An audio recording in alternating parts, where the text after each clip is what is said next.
Kati ya mambo yanamchanganya kocha Joseph Zimba wa JS Kabylie na timu yake kwa ujumla katika mechi wanakwenda kucheza dhidi ya Yanga. Mechi ya pili ya kundi lao la B ligi ya mabingwa barani Afrika hatua ya makundi ni juu ya kile alichokifanya Yanga katika mechi dhidi ya AS FAR Rabat. Kwenye mechi ya kwanza waliocheza kwenye uwanja New Amani Complex visiwani Zanzibar na kushinda kwa bao 1-0.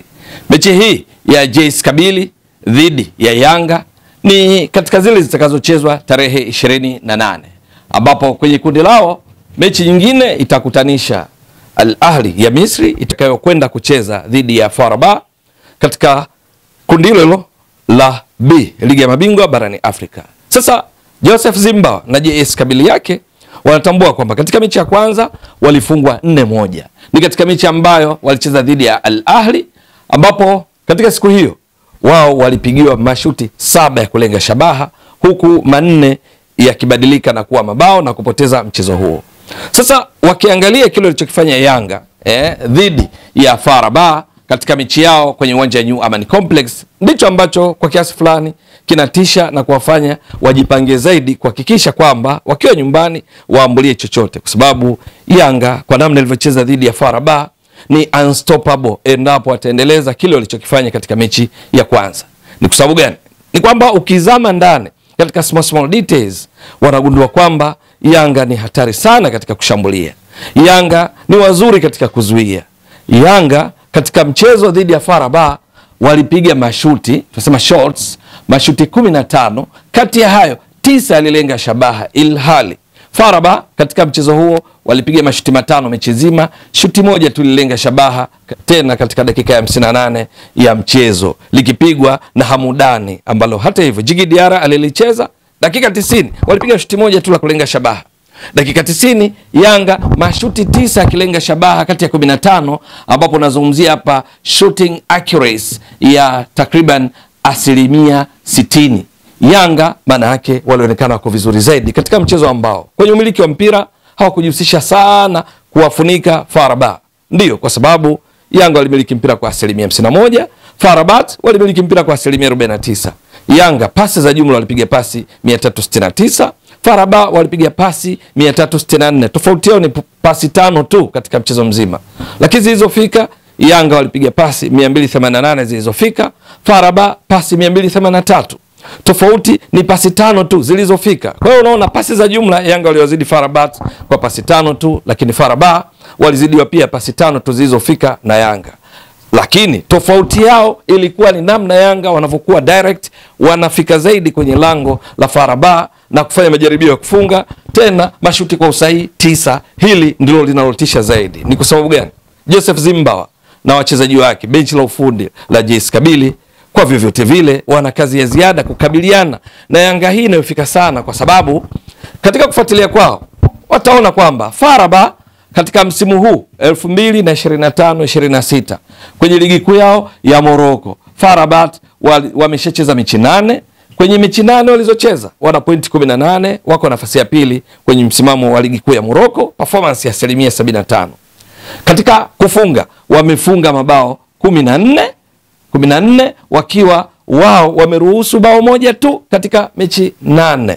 Sasa hili ndilo linalochanganya zaidi, kwamba dakika 720 kwenye ligi yao, ligi namba 2 kwa ubora barani Afrika, ligi kuu ya Morocco, FAR Rabat wako kwenye kiwango bora sana chini ya kocha Alexander Santos, wameruhusu bao moja tu. Lakini mechi dhidi ya Yanga ilikuwa tofauti kwa namna ambavyo walikabiliana na Yanga. Walilazimika kusubiri golikipa wao Reda Ahmed Tagnut awe kwenye kiwango bora ili kuwanusuru wasipokee mabao mengi. Kwenye ligi kuu ya Morocco, mechi hizi 8, mashuti waliopigiwa FAR Rabat ya kulenga shabaha, shot on target, ambao wapinzani wake wameyapiga kuelekea lango la FAR Rabat, kuonyesha ni kwa namna gani wana ulinzi imara sana, ni mashuti 13 tu katika mechi zote 8, huku wakiruhusu bao moja, kipa wao akifanya saves 12 kuwafanya wameruhusu bao moja tu. Lakini katika mechi dhidi ya Yanga, shots on target zimekuwa 9, wakati katika ligi kuu ya Morocco mechi 8 wamepigiwa mashuti 13. Nadhani nimeeleweka vizuri, ya kulenga shabaha. Mechi moja na Yanga wanapigiwa mashuti 9. Lakini sio hilo tu, FAR Rabat katika kupiga mashuti wao wanaposhambulia mpaka wakafunga mabao 14 walikuwa wamepiga mashuti 106. Mechi dhidi ya Yanga dakika 90 wamepiga mashuti 5 tu, tena moja tu ndio likilenga shabaha. Sasa taarifa hizi ndizo ambazo watalazimika kufanya ziada, kwa sababu wanatambua hatari ya kushambuliwa mfululizo na timu inayofika sana langoni mwenu. Mechi dhidi ya Ahli walipigiwa mashuti 7 ya kulenga shabaha wao, na kuwa ndio timu ya pili ambayo kipa wake aliteseka sana katika mchezo mmoja. Kipa wa Hadid alifanya kazi ya ziada. Mashuti 7 waliopiga kulenga shabaha, alifanya saves 3, akaruhusu mabao 4.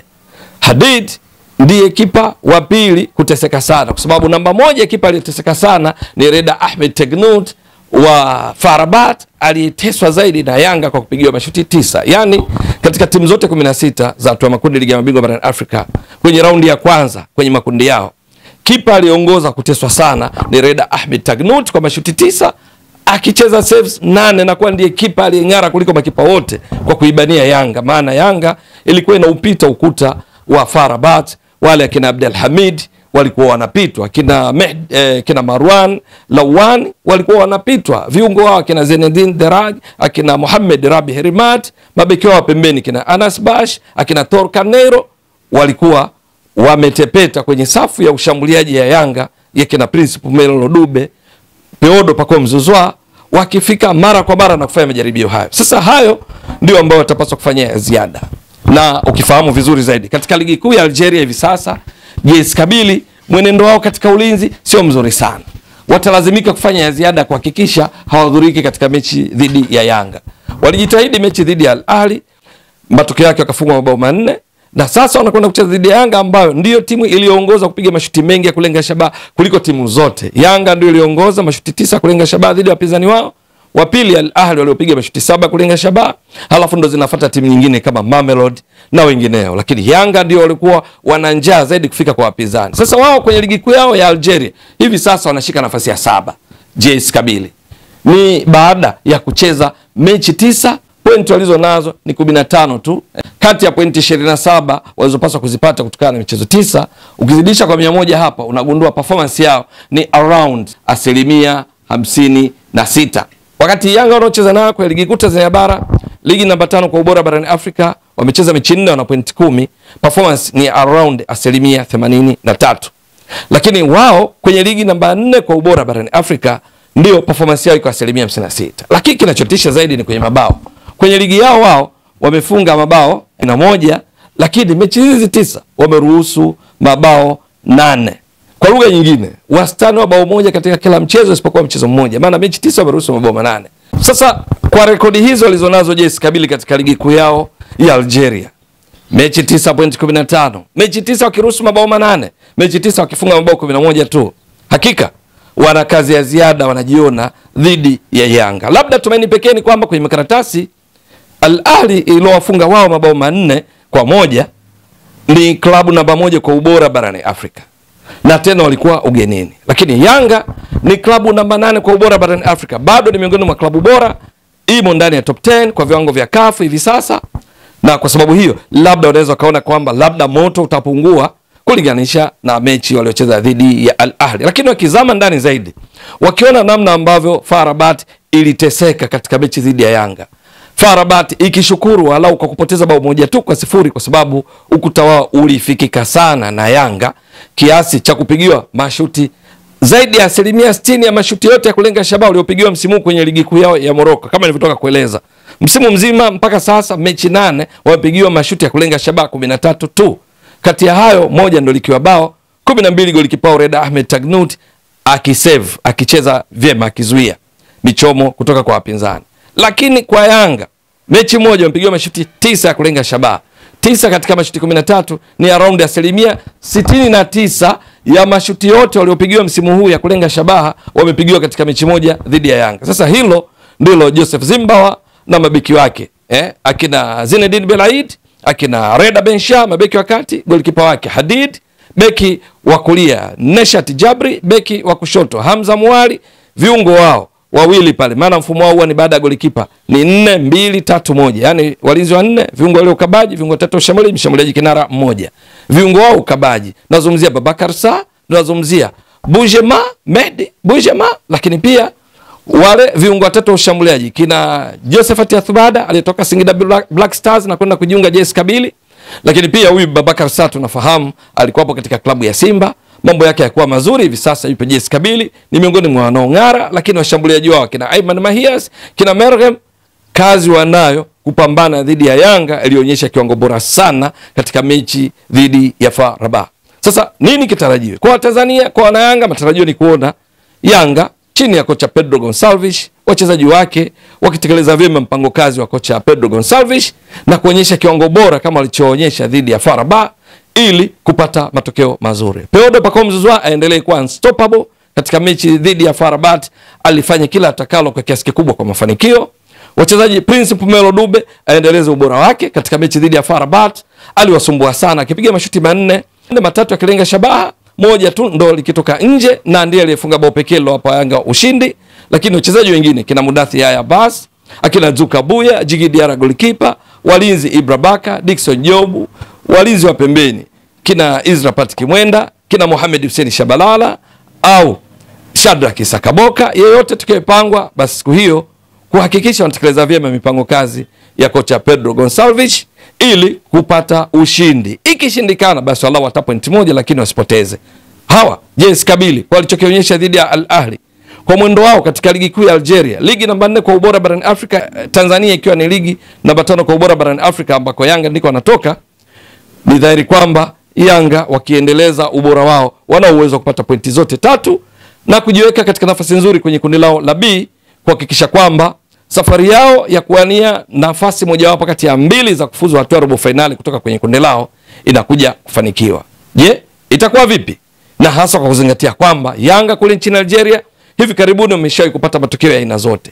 Washawahi kushinda katika finali kombe la shirikisho barani Afrika msimu wa 2022-2023 pale walipocheza dhidi ya USM Alger, wakifungwa 2-1 jijini Dar es Salaam kwa Mkapa.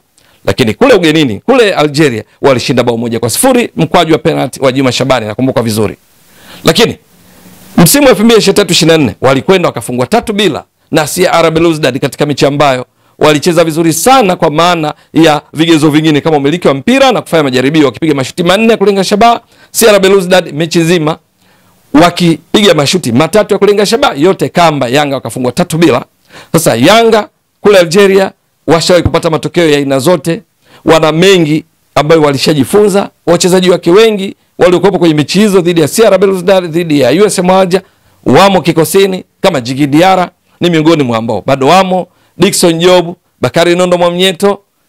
Ni juu ya wao sasa kuendeleza kiwango chao kuhakikisha wanapata pointi 3 muhimu katika kundi lao la B. Je, itakuwa vipi? Ni swala la kusubiri. Mtazamaji wa Mbwaduke Stats Sport Next Level, endelea kuunga mkono channel hii kwa kuhakikisha kama una subscribe, una share, una like na kucomment. Mwasilishaji wako ni mimi Ramadhani Mbwaduke almaarufu kama Mzee wa Data. Shukran jazilan. Bye bye.